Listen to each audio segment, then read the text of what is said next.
నమస్కారం. Welcome to our channel. నేను సహస్ర. Singer Pravasthi. So ఒక రియాలిటీ షో ఈటీవీలో ప్రసారం అయ్యి పాడుతా తీయ రియాలిటీ షోలో పార్టిసిపేట్ చేసిన సింగర్స్ ప్రవస్తి ఎవరైతే ఉన్నారో తన ఎలిమినేషన్ కారణంగా బయటకు వచ్చి ప్రముఖుల మీద ముఖ్యంగా singer Sunitha, singer MM Kiran Vani, అలాగే చంద్రబోస్ గారితో పాటు ఆ యాజమాన్యం ప్రొడక్షన్ టీం ఏదైతే ఉందో ఆర్గనైజర్, సో జ్ఞాపిక ఎంటర్టైన్మెంట్ వాళ్ళ మీద కూడా చాలా ఆరోపణలు చేస్తున్నారు. అయితే దీనికి సంబంధించి మనం మాట్లాడదాం. ఇందులో ఎవరిది తప్పు, ఎవరిది ఒప్పు అనేది కాకుండా ఇందులో వాస్తవాలు, అవాస్తవాలు కూడా మనం తెలుసుకునే ప్రయత్నం అయితే చేద్దాం. మనతో పాటు ఉన్నారు సినీ క్రిటిక్ దాసరి విజ్ఞాన్ గారు. నమస్కారం సార్. నమస్తే. ఎలా ఉన్నారు సార్? ఫైన్. సార్, ఇది ప్రవస్తి సింగర్ ప్రవస్తి గారు ఎవరైతే ఆరోపణలు చేస్తున్నారో, సో వాళ్ళకి కౌంటర్గా కూడా సునీత కూడా ఒక వీడియో రిలీజ్ చేశారు.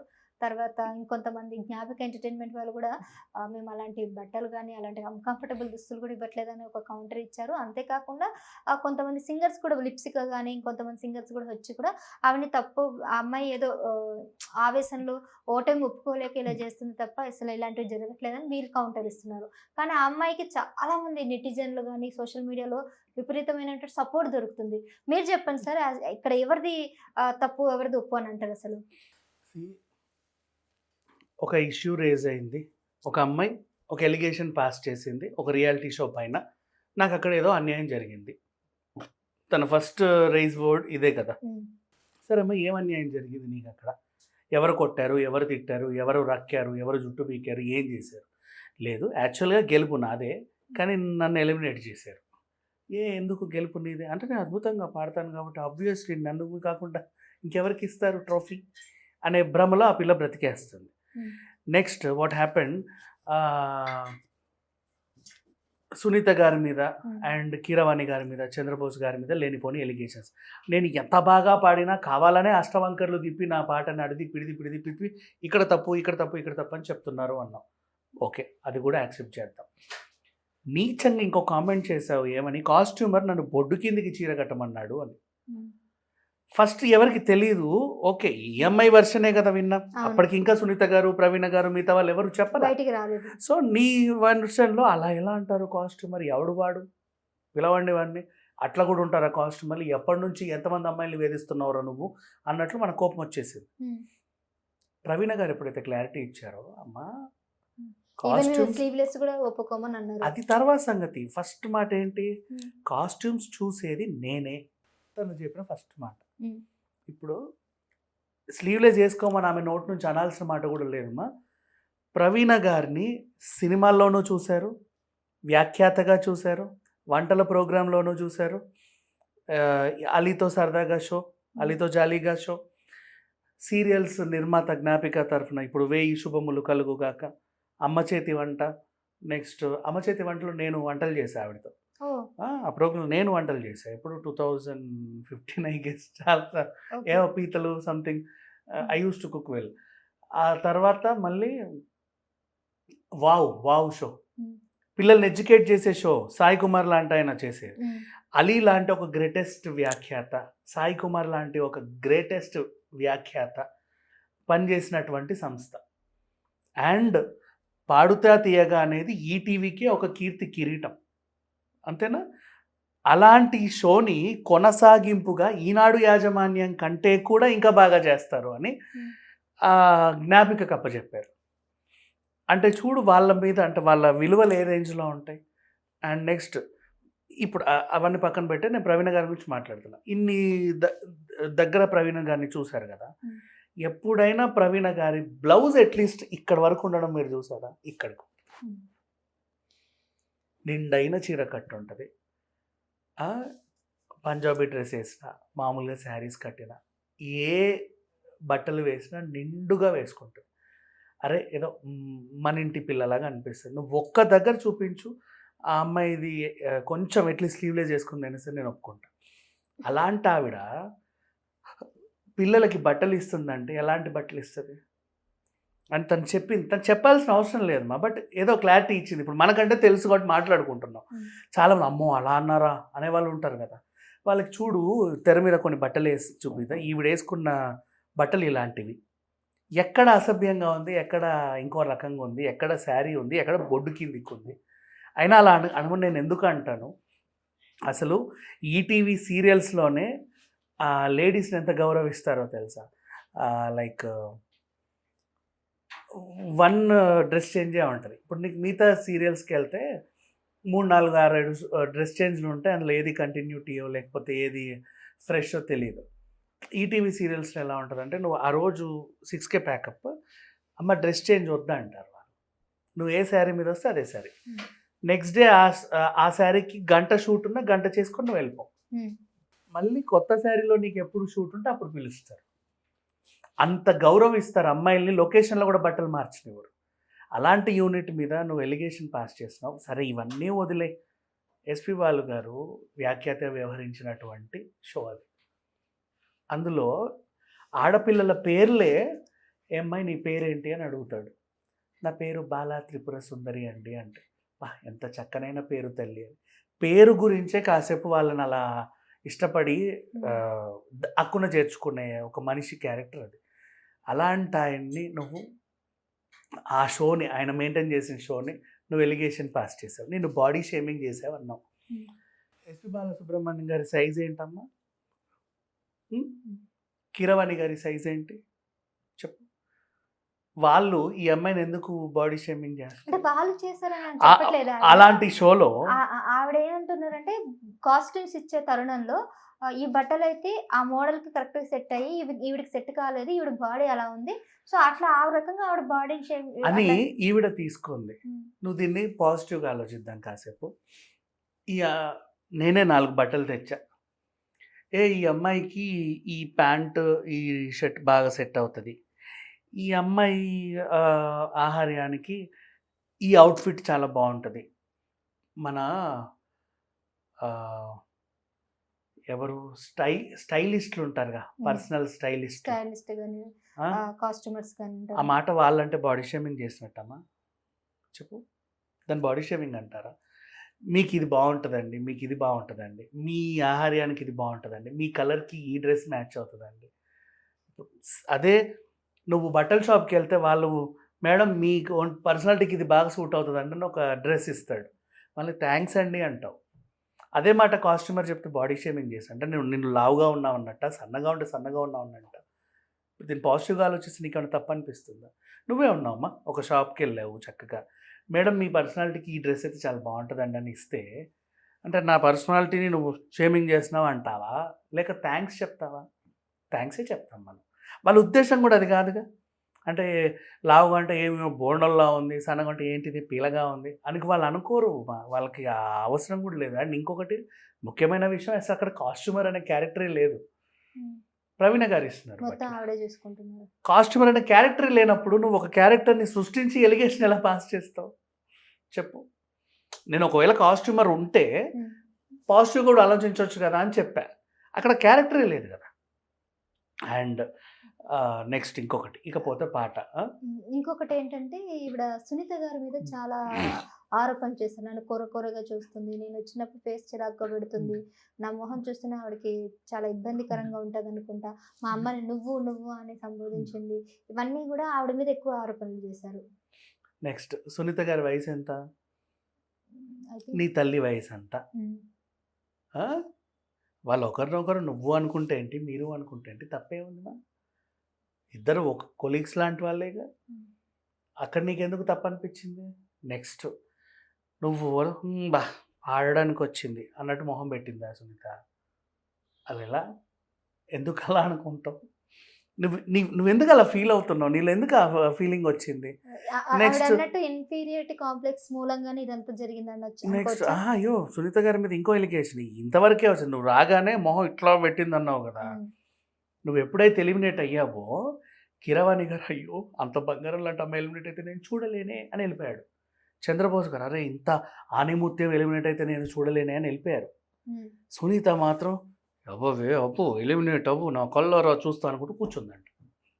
That is what allegation. అక్కడ ఇద్దరు గెస్ట్ లేరా, ఆవిడ కూర్చుంటే ఎందుకు అలా అనుకుంటున్నావు నువ్వు?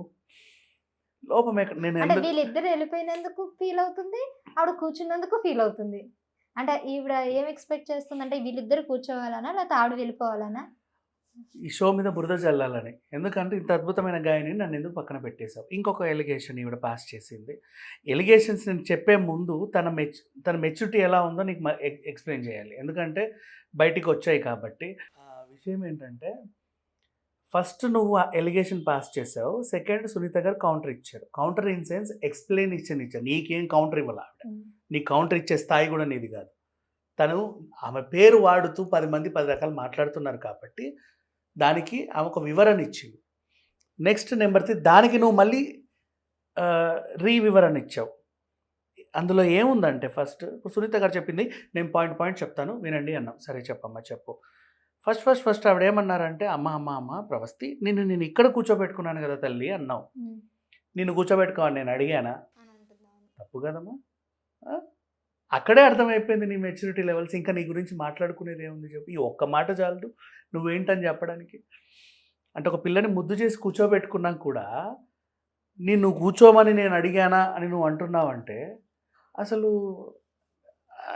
ఎక్కడున్నావు నువ్వు? ఏం ఆలోచిస్తున్నావు నువ్వు? నీ గురించి మేము మాట్లాడి ఇంత టైం వేస్ట్ చేసుకోవడం ఎందుకు? అండ్ నెక్స్ట్ ఇప్పుడు పాటలు సెలెక్ట్ చేసినా కూడా వద్దు అని అది నీకు చాలామందికి నేను తెలియాలి. ఎందుకంటే వాళ్ళు కూడా ఎలా ఆలోచిస్తారంటే అవును కదా ఈ సింగింగ్ షోలో ఈ పాట పాడింది అమ్మాయి చాలా బాగా పాడింది. అవును అదే పాట ఇక్కడ పాడతారు వీళ్ళు ఎందుకు వద్దంటున్నారు? వీళ్ళెందుకు వద్దంటారు వాళ్ళు ఎందుకు వద్దంటున్నారు అనే ఆలోచించే వాళ్ళు బోల్డ్ ఎంతమంది ఉంటారు. ఆడియో రైట్స్ అనేవి ఉంటాయి కదా, కొంతమంది కొనుక్కుంటారు. ఈటీవీది ఒక సపరేట్ ట్రాక్, వాళ్ళు కొంతమంది మ్యూజిక్ మాత్రం కొనుక్కుంటారు. వాళ్ళ సొంత మయూరి ఉన్నాయి కదా, మన ఉషా కిరణ్ మూవీస్ నువ్వు పాడుకో, నేను ఎవడొద్దన్నాడు. మయూరి విడుదలైన సినిమాల గురించి నువ్వు పాడుకో, లేదా నేను కొన్న కొత్తవైనా యూ కెన్.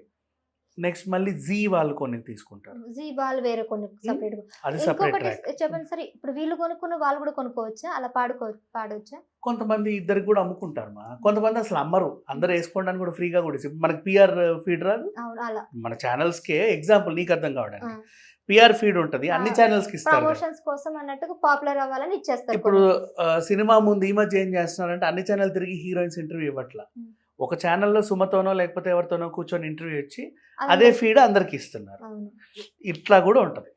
అండ్ నెక్స్ట్ కొంతమంది అఫీషియల్గా రైట్స్ కొన్న వాళ్ళు కూడా ఉంటారు. అండ్ స్టార్ వాళ్ళది ఒక డిఫరెంట్. అండ్ అలాగే ఇంకో నెట్వర్క్ సన్ నెట్వర్క్, వీళ్ళదో డిఫరెంట్ జోనర్. సో వీళ్ళు ఏం చేసుకుంటారంటే వాళ్ళ హక్కులు ఏవైతే వాళ్ళు కొనుక్కున్నారో వాళ్ళకు లిస్ట్ ఉంటుంది. నువ్వు ఇరగదీసే లెవెల్లో ఎన్ని పాట పాడతావో వాళ్ళకి చెప్పేస్తావు. నేను ఈ 10 పాటలు బాగా పాడతానండి, నా గొంతు చించుకొని పాడతానండి అని చెప్తావు, ఇచ్చేస్తాను నీకు ఆ పాటలు. కానీ యాజమాన్యం ఉంటుంది కదా, కొన్ని టిక్కులు పెడుతుంది. టిక్కులు పెట్టి ఇవి ఇవ్వండి, మనకి ఇవి మాత్రం పాడుకోవడానికి ఉంది. అండ్ ఈ పాటలు కూడా నేను పాడడానికి లేదు, ఇంకా ఫైనల్ అవ్వవు. ఎందుకు అంటే ఇప్పుడు ఈ కంప్లీట్ ఎపిసోడ్ని ఇప్పుడు ఇదంతా మనం ఎందుకు చేస్తున్నాం? ఈ ప్రోగ్రామ్ ఎందుకు? ఆడియన్స్ కోసం, ఆడియన్స్కి ఒక టైం స్లాట్లో మనం దాన్ని ప్రజెంట్ చేయాలి. ఆ టైం స్లాట్లో వచ్చే వ్యూవర్షిప్ని బట్టి నాకు వెనకాల స్పాన్సర్స్ వస్తారు. ఇదంతా ఒక బిజినెసే కదా. ఇప్పుడు ఈ ఎపిసోడ్ డైరెక్టర్ అనేవాడు ఏం చేస్తాడంటే, ఈ పాట ఉంది ఫర్ ఎగ్జాంపుల్ రారమ్మని సాంగ్, ఈ పాట ప్రవస్తి పాడితే బాగుంటుందా, పలానా ఏబీసీ పాడితే బాగుంటుందా, పలానా XYZ పాడితే బాగుంటుందా, ZU పాడితే బాగుంటుందా అని నలుగురిని ఆలోచిస్తాడు. బాగుంది, ఈ రారమ్మని పాట వీడు పాడితే బాగుంటుంది, ఈ పాట వీళ్ళు పాడితే బాగుంటుంది, ఈ పాట వీళ్ళు ఓకే ఇలా డిజైన్ చేస్తాడు. ఇప్పుడు తర్వాత ఏంటంటే రారమ్మని పాటకు అవార్డు వచ్చేసింది. అన్ఫార్చునేట్లీ ప్రవస్తి పాడదామన్నా కూడా నువ్వు వద్దన్నావు. ఇప్పుడు ఫీలింగ్ ఏంటి? ఆ పాట నేను పాడితే వద్దన్నారు, వాడు పాడితే ఓకే అన్నారు, పైగా వాడికి అవార్డు ఇచ్చారు. అదే పాట నేను పాడితే నాకు వచ్చేది కదా అవార్డు అనే ఫీలింగ్లో నువ్వు ఉన్నావు. కానీ ఆ పాటకి నీకంటే ఎక్కువ న్యాయం వాడు చేయగలడు అని నువ్వు అలాగే పాడతావని లేదు కదమ్మా. నువ్వు ఇక్కడ ఇంకెలాగేమన్నా చేయి ఉండొచ్చు, నీ పిచ్చిగా సూట్ అవ్వకపోవచ్చు, అది చెప్పడం తప్ప ప్రోగ్రామ్ కదా అది. ఇవన్నీ నువ్వు అవమానంగా ఫీల్ అవుతున్నావు. నీ వయసు ఎంత? 19 years. నీకేం తెలుసు అని ఇవన్నీ మాట్లాడుతున్నావు? మిగతా వాళ్ళందరూ ఎన్ని సంవత్సరాల నుంచి సంగీత సాధన చేస్తున్నారు, దే నో కదా. నువ్వు తిరిగిన ప్రైవేట్ షోస్ అన్నీ ఏవైతే ఉన్నాయో వాళ్ళు కేవలం ఎంటర్టైన్మెంట్ కోసం చేస్తారు. పాడత తీగ అలాంటిది కాదు కదా, ఇట్స్ ఎ స్కూల్. సో నువ్వు ఒక్కటే ఒక మాట, నువ్వు నన్ను ఇక్కడ కూర్చోబెట్టుకుండా అన్నావు, నిన్ను కూర్చోబెట్టుకోమని నేను అడిగానా అన్నావు, చూసావా? అక్కడే నీ విలువ అంతా పోయింది. ఇంకా నీ గురించి ఎవరు మాట్లాడడానికి ఏం లేదు. అండ్ ఇక సునీత గారి మాట ఏంటి, అంతమంది సింగర్స్లో మ్యాంగో టీవీలో ఒక పాట పాడ్డా నిన్నే ఎందుకు పిలిచా నేను, నీ గొంతు నాకు అక్కడ సూట్ అవుద్దని అనిపించింది కాబట్టి నిన్ను పిలిచా, మిగతా వాళ్ళ గొంతులు నాకు సూట్ అవ్వదు. సో నీ గొంతు దేనికైతే సూట్ అవుతుందో నీ గొంతుకి నేను ఇవ్వాల్సిన ఇంపార్టెన్స్ ఇస్తా, నీకు సూట్ కాని పాటలు సూట్ కావని కూడా చెప్తా, నాకు ఆ హక్కు ఉంది, అందుకే కదా ఇక్కడ కూర్చోబెట్టారు.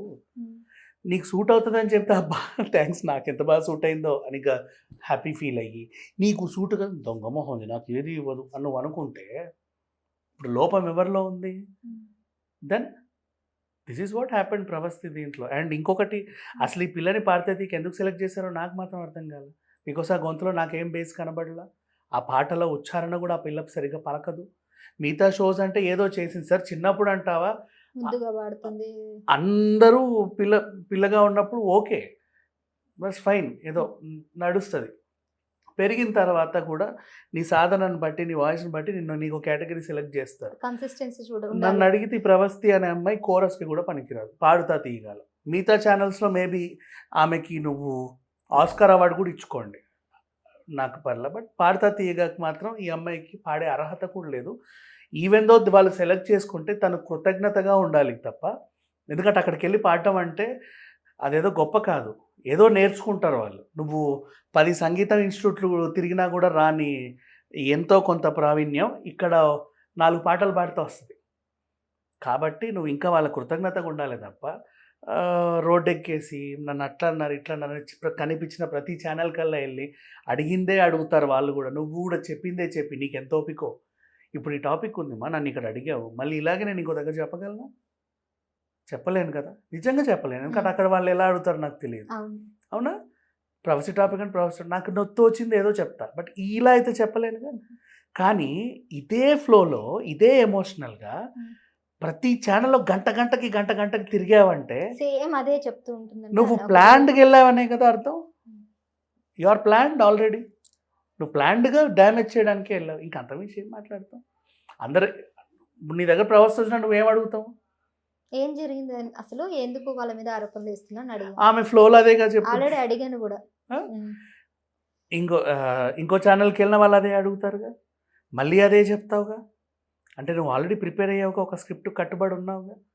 వాళ్ళు ఎన్నిసార్లు అడిగినా అలాగే చెప్పుకుంటూ వెళ్తున్నావు. నీకు మళ్ళీ ఇక్కడ ఎమోషన్ వస్తుంది, అదే క్వశ్చన్ మళ్ళీ అడిగితే మళ్ళీ అక్కడ ఎమోషన్ వస్తుంది, మళ్ళీ ఇంకో చోట ఎమోషన్ వస్తుంది. When your emotion is a drama you can play how many tactics you want. నీ ఎమోషన్ డ్రామా, అందుకే ఎవరు ఎన్నిసార్లు అడిగినా అంత చక్కగా పండుతుంది అది, వాళ్ళకు కూడా అంత మంచి మైలేజ్ వస్తుంది. సునీత గారు వివరణ ఇచ్చారు, ఇనఫ్, దట్స్ ఆల్. ప్రవీణ గారు వివరణ ఇచ్చారు, ఇనఫ్, దట్స్ ఆల్. 100 ఛానళ్ళు తిరిగి అందరికీ వివరణలు ఇవ్వట్లేదు కదా, ఒకసారి ఇచ్చారు, వినుకోండి, దట్స్ ఆల్. ఈవిడ మాత్రం దానికి మళ్ళీ ఇంకో వీడియో, దానికి మళ్ళీ ఇంకో వీడియో. అంటే నా తప్పు లేదంటావా, నా తప్పు ఉందంటావా? నీకు ఎంత ధైర్యం నా తప్పు ఉందని చెప్పడానికి? నా తప్పు లేదని నేను ఎలా నిరూపించుకుంటాను? మళ్ళీ అరిచి కరిచి ఏం చేద్దామని? నువ్వు డ్యామేజ్ చేస్తే మాత్రం వాళ్ళు డ్యామేజ్ అవుతారు. ఇప్పుడు నువ్వు అన్నావు నన్ను తొక్కేసారు అని, ఓకేనా? అలా అని నువ్వు బురద జల్లినంత మాత్రం వాళ్ళ మీద బురద పడుద్దా? Never. Right sir, thank you.